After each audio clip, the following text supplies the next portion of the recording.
Hello guys, kumusta kayong lahat? Andito naman ako mga idol. Yung vlogger ninyo na makulit. Padaan muna sa mga huli ninyo mga idol.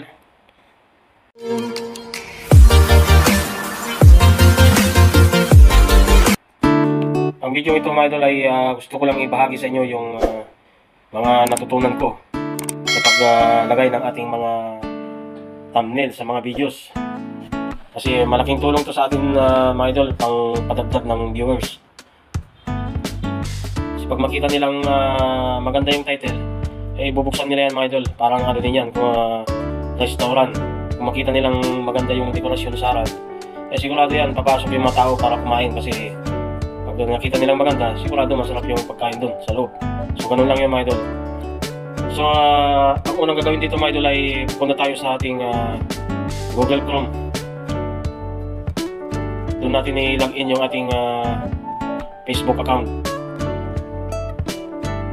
So guys, pag nandito na kayo sa Google Chrome, i-type nyo yung facebook.com at i-login nyo yung Facebook page nyo or profile Facebook guys, kung saan kayo maglagay ng thumbnail.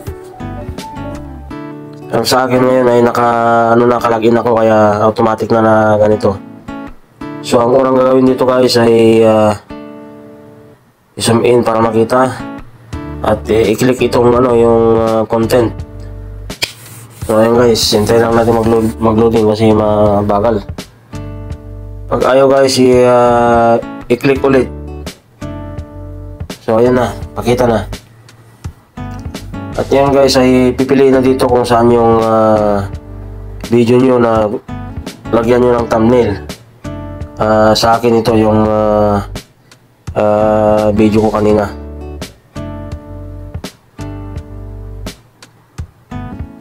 Sumin lang mga idol para makita ito sa akin. Ayan guys, naglo-loading, hintayin lang. So yun siya guys, i-zoom in ulit at itong may ano dito, yung pencil na sign, i-click lang yun mga idol, yung may parang pencil, at pagkatapos ay i-click yung edit. So yun na guys, so ito yung lalagyan ko ng thumbnail.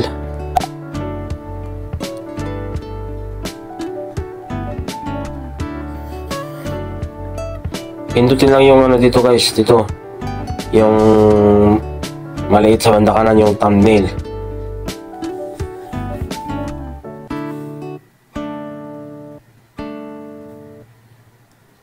So yun na guys, ang susunod dito ay samin mo para makita mo.